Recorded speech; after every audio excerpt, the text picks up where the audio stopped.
Hey, what's up, y'all? I'm Perry Fonto here with Play Nice Magazine doing Best in Closet Sneaker Edition. I'm gonna be showing y'all my 5 favorite kicks. Let's get to it. Everybody say y'all get down.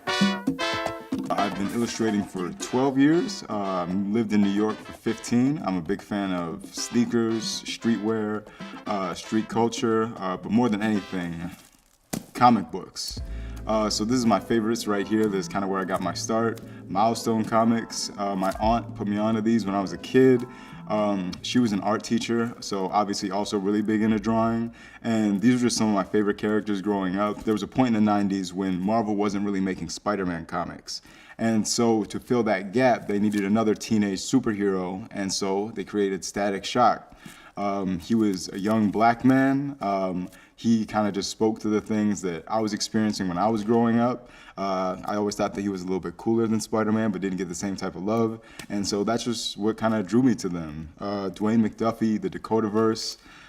These stories were what inspired me to start drawing and wanting to make my characters and bring them to life. So my love of sneakers and I guess fashion in general just kind of started out coming from the creativity that I could express through drawing. You look at characters and all their costumes, and the clothes that you wear are kind of like your costume, how you present yourself to the world. And sneakers are just a different level of a way to express that. And just FYI, these sneakers really are out of my closet, so they have been worn. Do not let that alarm you.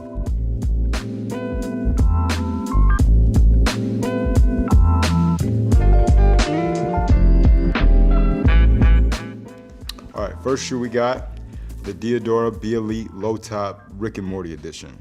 So funny story about these, I wasn't really that into them when they first dropped, but really nobody was. So back before I started taking illustrating really seriously, I actually worked at Finish Line, and I used to see these on the shelves all the time. And their price kept dropping and dropping, but that was the same time that I started watching the show. And I became really into Rick and Morty. These are like one of my favorite beater everyday pairs. I wear these in the comic shop all the time. It's a great comic shelf stocking sneaker. I wear them when I'm drawing all the time. They got great colors, the pastels, the sea foam. I really don't have any other sneakers in my closet this color, and they hold me down almost every day. Love these. All right, next pair I got, Air Max 97s. Some people call these the gold bullets. So I've had these for a while. These are more of a summer shoe for me. Honestly, I don't really think they look that good when I'm wearing long pants. It's mostly when I'm wearing shorts that I rock these. But I got these because I think that they're really eye-catching. Every time I wear them, I get a lot of compliments. The Air Max 97 is one of my favorite Air Max models. I think it's one of the most comfortable. I think this is when Nike really started hitting their stride in terms of design. Another thing that I love about this shoe is that the gold on the top is actually woven with 3M. So if you take a picture of these with a flash, they kind of light up the whole screen and they glow. I remember back in the day, everyone had the silver bullets, and I thought, what's better than silver? Gold. So these have been my favorite for a minute. All right, the next shoe I got, this is one of my most coveted, one of my most expensive. These are the Dunk Low Off-Whites. I was always a really big fan of the Off-White collection. What Virgil Abloh was doing with like the 10 and then the Dunks right afterwards, I really wanted to get the 10. I couldn't get my hands on those, so this was kind of the next best thing afterwards. I was saving up for these for such a long time, and I was really looking for like the right occasion to really pull them out, and I had a crush on this girl for the longest time, and I actually managed to score a date with her. Fancy place, nice outfit, everything. Very first time I ever wore this shoe out. And she spilled red wine right over him on this spot right here. Don't look too close, I didn't get it all the way out. But on the inside, I was crying. On the outside, I had to play it cool, didn't want to scare her off. But she was cool about it. She even helped me clean it.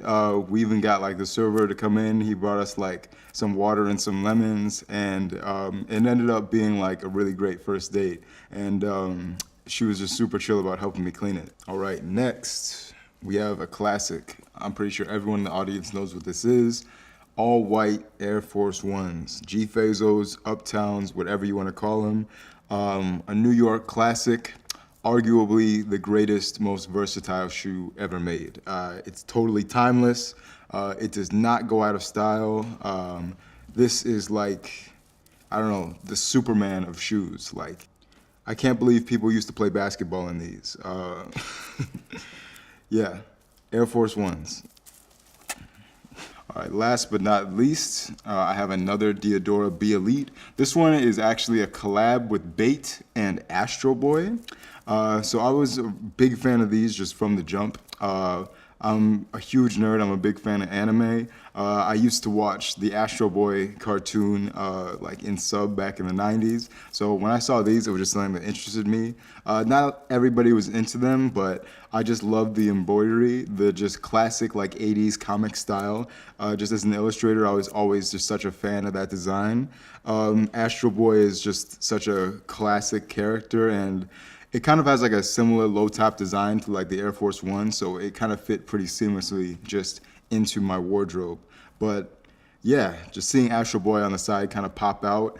I like to wear these when I'm at the comic shop and just rep the culture, and I always get a lot of compliments. So the Be Elite is a super comfortable shoe, and I really think they killed it on this design. It's simple but effective. All right, Play Nice, thank you for having me. I've been Perry Fonto with the top 5 best in closet sneaker edition. You guys can follow me at the Immortal Folly comic book shop in Crown Heights. See y'all.